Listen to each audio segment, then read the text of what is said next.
ഓരോ പ്രണയകഥയും തികച്ചും സവിശേഷമാം. അവർ പരസ്പരം കണ്ടുമുട്ടിയോ പങ്കിട്ട അഭിനിവേശമോ ജോലിയോ അല്ലത് പ്രദേശിക കമ്മ്യൂണിറ്റി പരിപാടിയിലോ ആകട്ടെ, ചിത്രത്തിൽ യഥാർത്ഥത്തിൽ വേറിട്ടു നിൽക്കുന്നത് അവർ പരസ്പരം എത്ര സന്തോഷവതിയും സുഖകരവുമാണ് എന്നതാണ്. നിങ്ങൾക്കവരെ വ്യക്തിപരമായി അറിയാമെങ്കിൽ അവരുടെ കഥ ലളിതവും അർത്ഥവത്തായതുമായ കാര്യങ്ങളിൽ നിർമ്മിച്ചതാണെന്ന് നിങ്ങൾക്ക് കണ്ടെത്താനാകും. പങ്കിട്ട മൂല്യങ്ങൾ, മികച്ച നർമ്മബോധം, പരസ്പരം ലക്ഷ്യങ്ങൾ പിന്തുണയ്ക്കൽ. നിങ്ങൾക്കവരെ വ്യക്തിപരമായി അറിയാമോ? അല്ലെങ്കിൽ അവരെങ്ങനെ കണ്ടുമുട്ടി എന്നതിനെക്കുറിച്ച് കൂടുതൽ അറിയാൻ നിങ്ങൾ ആഗ്രഹിക്കുന്നുണ്ടോ? ആഴത്തിലുള്ള ബന്ധം വ്യക്തമായി പങ്കിടുകയും അതിന്റെ പിന്നിലെ കഥയെക്കുറിച്ച് ആശ്ചര്യപ്പെടുകയും ചെയ്യുന്ന രണ്ടാളുകളുടെ ഒരു ഫോട്ടോ കാണുന്നത് വളരെ കൗതുകകരമായ. അവർ പൊതു വ്യക്തികളോ സെലിബ്രിറ്റികളോ അല്ലാത്തതിനാൽ അവരുടെ പ്രത്യേക പ്രണയകഥ അവരുടെ സ്വന്തം സ്വകാര്യ യാത്രയായി തുടരുന്നു. എന്നിരുന്നാലും ഫോട്ടോ നോക്കുമ്പോൾ അത് പറയുന്ന തരത്തിലുള്ള കഥ നിങ്ങൾക്ക് ഏതാണ്ട് സങ്കല്പിക്കാൻ കഴിയും. ഇത് മനോഹരമായ ശാന്തമായ ഒരു സ്ഥലത്ത് എടുത്തതാണെന്ന് തോന്നുന്നു, ഒരുപക്ഷേ ശാന്തമായ ഒരു യാത്രയ്ക്കിടെയോ ഒരുമിച്ച് ഒരു പ്രത്യേക യാത്രയ്ക്കിടെയോ. അവർ വളരെ സ്വാഭാവികമായി പുഞ്ചിരിക്കുന്ന രീതി ശക്തമായ ആശ്വാസവും വിശ്വാസവും പരസ്പര പിന്തുണയും വെളിപ്പെടുത്തുന്നു. ചിലപ്പോൾ ഏറ്റവും മനോഹരമായ പ്രണയകഥകൾ ലളിതവും ദൈനംദിന നിമിഷങ്ങളിലും യഥാർത്ഥ സൗഹൃദത്തിലും കെട്ടിപ്പടുത്തവയാണ്. എവിടെ വെച്ചോ എങ്ങനെയോ ആദ്യമായി കണ്ടുമുട്ടിയാലും ഊഷ്മളതയും ബന്ധവും ആളുകളെ അത്ഭുതകരമായ രീതിയിൽ ഒരുമിച്ച് കൊണ്ടുവരുമെന്നത് എല്ലായ്പ്പോഴും ഒരു രണ്ടാം വസന്തത്തിന്റെ മാത്രങ്ങൾ.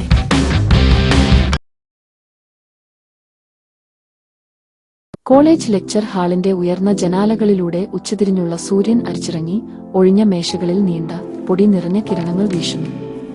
നീണ്ട ഒരു ദിവസത്തെ അധ്യാപനത്തിനു ശേഷം നാൻസി തന്റെ കുറിപ്പുകൾ ക്രമീകരിച്ചുകൊണ്ട് തന്റെ മേശയിലിരുന്നു.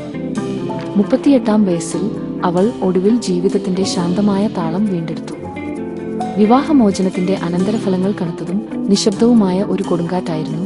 കുട്ടികളില്ല, പക്ഷേ കഠിനമായി നേടിയ സമാധാനബോധം അവൾക്ക് ലഭിച്ചു.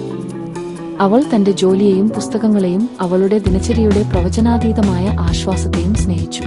അപ്പോൾ വാതിലിൽ ഒരു മൂർച്ചയുള്ള മുട്ടൽ തന്റെ നിശബ്ദതയെ തകർത്തു. പ്രൊഫസർ നാൻസി, നിങ്ങൾ ഒരു നിമിഷം തരാമോ? അവൾ മുകളിലേക്ക് നോക്കി. വാതിൽക്കൽ നിൽക്കുന്നത് വൃത്തികെട്ട ലിനൻ ഷർട്ട് ധരിച്ച ഒരു മനുഷ്യനായിരുന്നു. അയാൾ ഉയരമുള്ളവനും ആത്മവിശ്വാസമുള്ളവനും മൂർച്ചയുള്ളതും സംരംഭകത്വമുള്ളതുമായ ഊർജ്ജത്തിന്റെ ഉടമയുമായിരുന്നു. എന്നാൽ മിനുക്കിയ പുറംഭാഗത്തിന് കീഴിൽ നാൻസി ടീച്ചർ ഉടൻ തന്നെ ഊഷ്മളവും വികൃതി നിറഞ്ഞതുമായ കണ്ണുകൾ തിരിച്ചറിഞ്ഞു. അത് കബീർ ആയിരുന്നു. 8 വർഷം മുമ്പ് കബീർ തന്റെ അഡ്വാൻസ്ഡ് സാഹിത്യ ക്ലാസ്സിലെ പിൻനിരയിൽ ഇരിക്കുന്ന തിലക്കമുള്ള ചെറുതായി മത്സരിയുമായ വിദ്യാർത്ഥിയായിരുന്നു. അദ്ദേഹത്തിന് ഇപ്പോൾ സ്വന്തമായി ഒരു സംരംഭം നടത്തുന്ന ഒരു വിജയകരമായ ബിസിനസ്സുകാരൻ. പക്ഷേ അദ്ദേഹം പുഞ്ചിരിച്ചപ്പോൾ അവർക്കിടയിലെ ദശാബ്ദം ചുരുങ്ങുന്നതായി തോന്നി. കബീർ, അവൾ വിളിച്ചു. അവളുടെ ശബ്ദത്തിൽ ആശ്ചര്യവും സന്തോഷവും കലർന്നിരുന്നു. വളരെ കാലമായി. നിങ്ങളെ ക്യാമ്പസിലേക്ക് തിരികെ കൊണ്ടുവരുന്നതെന്താണ്? ഒരു നൊസ്റ്റാൾജിയയും ഒരു ചെറിയ പ്രതീക്ഷയും. കബീർ മറുപടി നൽകി മുറിയിലേക്ക് നടന്നു. ഞാൻ ഒരു മീറ്റിംഗിനായി ഇവിടെ അടുത്തു വന്നതായിരുന്നു. അപ്പോൾ എന്റെ പ്രിയപ്പെട്ട പ്രൊഫസർ ഇപ്പോഴും ഗ്രേഡ് പേപ്പറുകൾ നൽകാൻ വൈകിയിട്ടുണ്ടോ എന്ന് കാണാതിരിക്കാൻ കഴിഞ്ഞില്ല. സ്വത്സിദ്ധമായ ഉച്ചതിരിഞ്ഞ് സന്ദർശനമായി ആരംഭിച്ചത് പെട്ടെന്ന് വികസിച്ചു. ആ വൈകുന്നേരം അവർ കാപ്പി കുടിച്ചു. അത് 2 മണിക്കൂർ നീണ്ട സംഭാഷണമായി മാറി. കബീർ തന്റെ ബിസിനസ് കെട്ടിപ്പടുക്കാൻ എടുത്ത അപകടസാധ്യതകളെക്കുറിച്ച് സംസാരിച്ചു. വികാരഭരിതമായ അവന്റെ ശബ്ദം തന്റെ യുവത്വത്തെ മറികടന്ന പക്വതയിൽ ആകൃഷ്ടനായി നാൻസിയെ ശ്രദ്ധിച്ചു. കബീർ തന്റെ ജീവിതത്തെക്കുറിച്ച് ചോദിച്ചപ്പോൾ വിവാഹമോചനത്തെക്കുറിച്ചും ശാന്തമായ വർഷങ്ങളെക്കുറിച്ചും സ്വയം കണ്ടെത്താനുള്ള യാത്രയെക്കുറിച്ചും അവൾ സത്യസന്ധയായിരുന്നു. അവളെ അത്ഭുതപ്പെടുത്തിക്കൊണ്ട് മറ്റുള്ളവരിൽ നിന്ന് അവൾ പരിചിതയായ മാന്യമായ സഹതാപത്തോടെ കബീർ അവളെ നോക്കിയില്ല. അവൻ ആഴമായ ആരാധനയോടെ അവളെ നോക്കി. പുനരാരംഭിക്കാൻ അവിശ്വസനീയമായ ശക്തി ആവശ്യമാണ്, കബീർ മൃദുവായി പറഞ്ഞു. മേശയ്ക്ക് കുറുകെ കൈനീട്ടി അവളുടെ വിരലുകളിൽ മൃദുവായി തലോടി. ആഴ്ചകൾ കടന്നുപോകുമ്പോൾ അവരുടെ കാഷ്വൽ കോഫി മീറ്റിംഗുകൾ വാരാന്ത്യ അത്താഴങ്ങളായി. അധ്യാപികയും വിദ്യാർത്ഥിയുമായ അവരുടെ മുൻകാല വേഷങ്ങൾ നാൻസിയെ ആദ്യം പിന്തിരിപ്പിച്ചു. എന്നാൽ പിന്നീട് അവൾ പ്രായോഗികത പുലർത്തി. എന്നാൽ കബീർ തന്റെ ആത്മാർത്ഥതയിൽ അചഞ്ചലനായിരുന്നു. ഒരു മുൻ പ്രൊഫസറെയോ അവളുടെ ഭൂതകാലത്താൽ നിർവചിക്കപ്പെട്ട ഒരു സ്ത്രീയെയോ അവൻ കണ്ടില്ല. അവൻ നാൻസിയെ കണ്ടു. അവൻ അവളുടെ ജീവിതത്തിലേക്ക് ആവേശം തിരികെ കൊണ്ടുവന്നു. അപ്രതീക്ഷിതമായ ഡ്രൈവുകൾ, കലയെയും വാണിജ്യത്തെയും കുറിച്ചുള്ള രാത്രിയിലെ സംഭാഷണങ്ങൾ, വർഷങ്ങളായി അവൾ അനുഭവിച്ചിട്ടില്ലാത്ത ഒരുതരം ചിരി. ഒരു വൈകുന്നേരം ഒരു നിശബ്ദവും വെയിൽ നിറഞ്ഞതുമായ ഒരു പാതയിലൂടെ നടക്കുമ്പോൾ നാൻസി ഒടുവിൽ അവളുടെ ഭയം പ്രകടിപ്പിച്ചു. കബീർ, നമ്മൾ ജീവിതത്തിന്റെ വ്യത്യസ്ത ഘട്ടങ്ങളാണ്. ഞാൻ ഒരു വിവാഹത്തിലൂടെ ജീവിച്ചു കഴിഞ്ഞു. നീ നിന്റെ ലോകം കെട്ടിപ്പടുക്കാൻ തുടങ്ങിയിട്ടേയുള്ളൂ. ഇതിനെക്കുറിച്ച് നിനക്ക് ഉറപ്പാണ്? കബീർ നിർത്തി അവളെ അഭിമുഖീകരിച്ച് അവളുടെ 2 കൈകളും തന്റെ കൈകളിൽ പിടിച്ചു. ഞാൻ നിങ്ങളുടെ ക്ലാസ്സിൽ ഇരുന്നു, നിങ്ങളുടെ മനസ്സിനെ അഭിനന്ദിച്ചു. കബീർ ഉറച്ചതും ആത്മാർത്ഥവുമായ കണ്ണുകളോടെ പറഞ്ഞു. ഇപ്പോൾ ഞാൻ ഇവിടെ നിൽക്കുന്നു. നീയായ സ്ത്രീയെ ഞാൻ സ്നേഹിക്കുന്നു. നീയില്ലാതെ എന്റെ ലോകം പൂർണ്ണമല്ല. ഭൂതകാലം ആമുഖം മാത്രമാണ്. നാൻസി, ഇനി നമുക്ക് പുസ്തകത്തിന്റെ ബാക്കി ഭാഗം ഒരുമിച്ച് എഴുതാം. അവന്റെ കണ്ണുകളിലേക്ക് നോക്കുമ്പോൾ നാൻസിക്ക് തന്റെ മടിയുടെ അവസാനവും ഉരുകുന്നത് പോലെ തോന്നി. അവളുടെ ആദ്യ വിവാഹം അതിജീവനത്തിന്റെ ഒരു പാഠമായിരുന്നു. പക്ഷേ കബീറുമായുള്ള ഇത് ജീവിതത്തിലെ ഒരു മാസ്റ്റർ ക്ലാസ് ആയിരുന്നു. മരങ്ങളുടെ സ്വർണ്ണ മേലാപ്പിന് കീഴിൽ അവൾ പുഞ്ചിച്ചുകൊണ്ട് അവന്റെ കൈ പിടിച്ചു. ഊർജ്ജസ്വലവും അപ്രതീക്ഷിതവുമായ ഒരു 2ാം വസന്തത്തിലേക്ക് കാലെടുത്തു വെക്കാൻ തയ്യാറായി. നാൻസിയുടെയും കബീറിന്റെയും വിവാഹത്തിന്റെ ആദ്യ കുറച്ചു വർഷങ്ങൾ അതിലോലവും മനോഹരവുമായ ഒരു നൃത്തമായിരുന്നു. ക്യാമ്പസിലെ ആദ്യ മർമ്മരങ്ങൾ പെട്ടെന്ന് മങ്ങി, പകരം ഫലവത്തായ ഒരു പ്രണയത്തിന്റെ നിഷേധിക്കാനാവാത്ത തെളിവുകൾ വന്നു. ഒരു കാലത്ത് സ്വതസിദ്ധമായ സാഹസികതകൾ നിറഞ്ഞു. കടൽ തീരത്തേക്കുള്ള രാത്രിയിലെ ബൈക്ക് യാത്രകൾ, നഗരത്തിലെ ആർട്ട് ഗാലറികളിലേക്കുള്ള അപ്രതീക്ഷിത യാത്രകൾ. നാൻസിയുടെ പക്വത ഒരു സ്ഥിരമായ നങ്കൂരം നൽകി. കബീറിന്റെ വളർന്നുവരുന്ന ബിസിനസിന്റെ സമ്മർദ്ദങ്ങൾ അമിതമാകുമ്പോൾ അദ്ദേഹത്തിന് സുരക്ഷിതമായി ഇറങ്ങാൻ ഒരു സ്ഥലം. നാൻസി തന്റെ ചുവന്ന ബനാറസി സാരി ഒരു ഹാങ്കറിൽ പൊതിഞ്ഞു സൂക്ഷിച്ചു. അവൾ വ്യത്യസ്തമായ ഒരു പാത തിരഞ്ഞെടുത്ത ദിവസത്തിന്റെ നിശബ്ദ ഓർമ്മപ്പെടുത്തലാണിത്. ശ്രദ്ധാപൂർവം ഓർഡർ ചെയ്ത പുസ്തക ഷെൽഫുകളിലേക്ക് നോക്കി കബീർ ഇങ്ങനെ പറഞ്ഞു. ഒരു പ്രൊഫസർ എന്ന നിലയിൽ നീ എപ്പോഴും എന്നെ ചെറുതായി ഭയപ്പെടുത്തിയിരുന്നത് എന്തുകൊണ്ടാണെന്ന് ഇത് എന്നെ ഓർമ്മിപ്പിക്കുന്നു. ഭയപ്പെടുത്തിയോ? അവൾ ചിരിച്ചുകൊണ്ട് ഇങ്ങനെ പറഞ്ഞു. നീ എന്റെ ഏറ്റവും വെല്ലുവിളി നിറഞ്ഞ വിദ്യാർത്ഥിയായിരുന്നു. ചാരി നിന്ന് അവൻ പുഞ്ചിരിച്ചുകൊണ്ട് ഇങ്ങനെ പറഞ്ഞു. എനിക്ക് ലഭിച്ചിട്ടുള്ളതിൽ വച്ച് ഏറ്റവും മികച്ച അധ്യാപികയായിരുന്നു. സാഹിത്യത്തിൽ മാത്രമല്ല, ഇപ്പോൾ ജീവിതത്തിലും. ഒരു വീട് പണിയുന്നതിന്റെ ശാന്തമായ സന്തോഷങ്ങളായിരുന്നു അവരുടെ മധ്യകാലഘട്ടത്തെ നിർവചിച്ചത്. നാൻസിയുടെ പുരാതന വസ്തുക്കളോടുള്ള ഇഷ്ടവും കബീറിന്റെ ആധുനിക അഭിരുചിയും സംയോജിപ്പിച്ചുകൊണ്ട് അവർ സർവകലാശാലയ്ക്കടുത്തുള്ള ഒരു പഴയ ബംഗ്ലാവ് പുതുക്കിപ്പണിതു. പഠനത്തിൽ പലപ്പോഴും നാൻസിയെ ഗ്രേഡിംഗ് പേപ്പറുകളായി കാണപ്പെട്ടു. അതേസമയം കബീർ താഴെ ബിസിനസ് പ്രൊപ്പോസലുകളിൽ ജോലി ചെയ്തു. സമാന്തരമായി പ്രവർത്തിക്കുന്നതിന്റെ താളം, മറ്റൊന്ന് കുറച്ച് മുറികൾ മാത്രം അകലെയാണെന്ന് അറിയുന്നതിന്റെ സുഖം അവർക്ക് ഇഷ്ടപ്പെട്ടു. ഞായറാഴ്ചകൾ പവിത്രമായിരുന്നു. അവർ ഒരുമിച്ച് പാചകം ചെയ്യുമായിരുന്നു, അവരുടെ കുടുംബങ്ങളുടെ പാചകക്കുറിപ്പുകളുടെ വിപുലമായ സംയോജനം. തുടർന്ന് അവരുടെ വീടിനടുത്തുള്ള ശാന്തവും സൂര്യപ്രകാശം നിറഞ്ഞതുമായ. നാൻസി ആദ്യം തന്റെ സംശയങ്ങൾ പ്രകടിപ്പിച്ച അതേ പാതയിലൂടെ നടക്കുമായിരുന്നു. ഈ സ്ഥലം നോക്കൂ.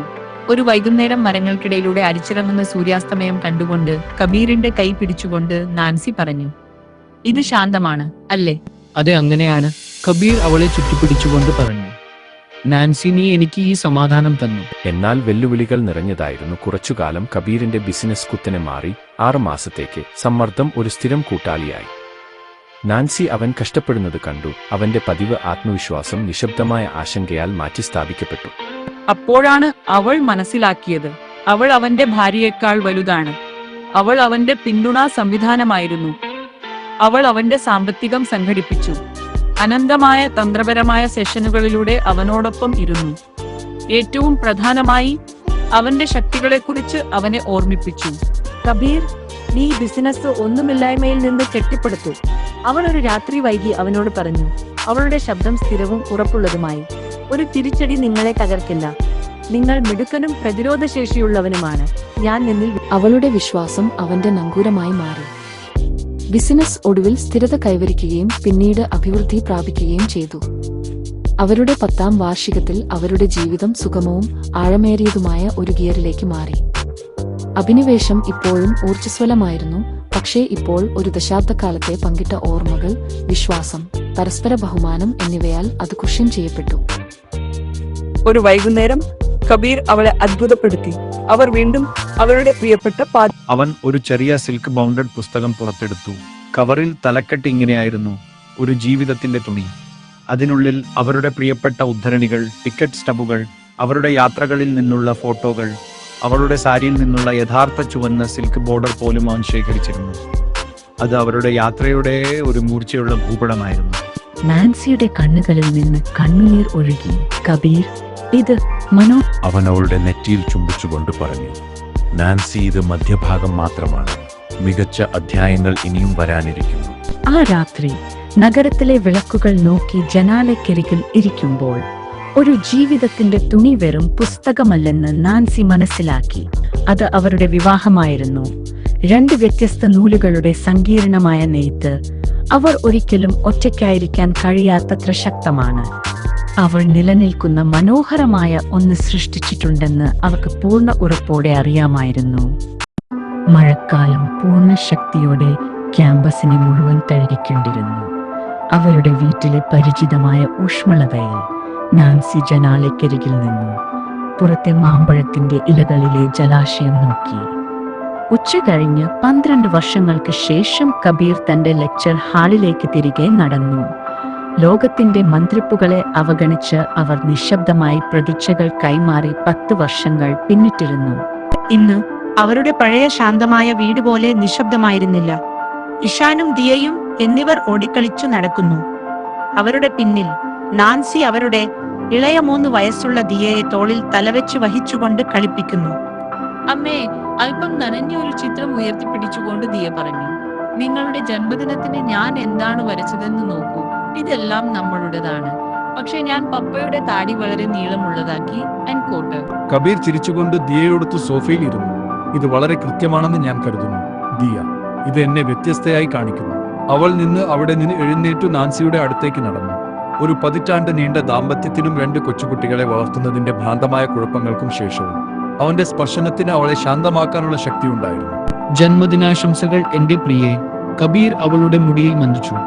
50 നിന്നെ നോക്കി ഗംഭീരമായി തോന്നുന്നു. 50 ഇന്ന് അല്പം ക്ഷീണിതയായി തോന്നുന്നു. നാൻസി മൃദുവായ ചിരിയോടെ അവന്റെ നെഞ്ചിലേക്ക് ചാരി സമ്മതിച്ചു. പക്ഷേ സന്തോഷം, വളരെ സന്തോഷം.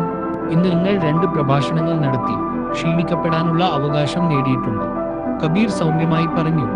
ആ വൈകുന്നേരം കുട്ടികൾ ഒടുവിൽ ഉറങ്ങിപ്പോയതിനു ശേഷം പുറത്തു പെയ്യുന്ന മഴയുടെ സ്ഥിരമായ ശബ്ദമൊഴികെ വീട് ശാന്തമായ നിശബ്ദതയിലേക്കിരുന്നു. കബീർ 2 കപ്പ് ചായയുമായി സ്വീകരണ മുറിയിലേക്ക് നടന്നു. സോഫയിൽ ചുരുണ്ടുകൂടിയിരിക്കുന്ന നാൻസിക്ക് ഒന്ന് നൽകി. അവൻ അവളുടെ അരികിൽ ഇരുന്നു. അവന്റെ തോളിൽ തല ചായ്ച്ചു. അവരുടെ ഇഴചേർന്ന കൈകളിലേക്ക് നോക്കി നാൻസി നിശബ്ദമായി പിറുപിറുത്തു. പറഞ്ഞു, നിനക്ക് ഓർമ്മയുണ്ടോ കബീർ, ഇന്ന് എനിക്ക് 50 വയസ്സ് തികയുന്നു. നമുക്ക് 2 സുന്ദരികളായ വികൃതികളായ കുട്ടികളുണ്ട്. എന്റെ ആദ്യ വിവാഹം ഒരു നരക ജീവിതകാലം പോലെയായിരുന്നു. അത് ഞാൻ ഓർക്കാനേ താല്പര്യപ്പെടുന്നില്ല. നീ എന്റെ ജീവിതത്തിലേക്ക് കടന്നുവന്ന അന്നു മുതലാണ് എന്റെ യഥാർത്ഥ ജീവിതം ആരംഭിക്കുന്നത്. കബീർ അവളുടെ തലയിൽ ചൂണ്ടി. ഇത് നിങ്ങളുടെ യഥാർത്ഥ ജീവിതമാണ് നാൻസി. നമ്മൾ ഇത് ഒരുമിച്ച് കെട്ടിപ്പടുത്തു. ഞാൻ നിങ്ങളുടെ ക്ലാസ്സിൽ ഇരിക്കുമ്പോൾ നമ്മൾ ഇത് ചിന്തിച്ചിട്ടുണ്ടായിരുന്നു. നമ്മൾ വിവാഹിതരായപ്പോൾ പ്രശ്നമല്ലായിരുന്നു. ഇപ്പോൾ അവർക്ക് തീർച്ചയായും പ്രശ്നമില്ല. നിങ്ങളാണ് എന്റെ പങ്കാളി, എന്റെ കുട്ടികളുടെ അമ്മ. ഞാൻ എടുത്ത ഏറ്റവും മികച്ച തീരുമാനം. നാൻസി കണ്ണുകൾ അടച്ച് അവന്റെ ശ്വാസത്തിന്റെയും പുറത്തെ മഴയുടെയും താളം കേട്ടു. ലോകത്തിന് അതിൻ്റെതായ സമയക്രമങ്ങളും നിയമങ്ങളും ഉണ്ടായിരുന്നു.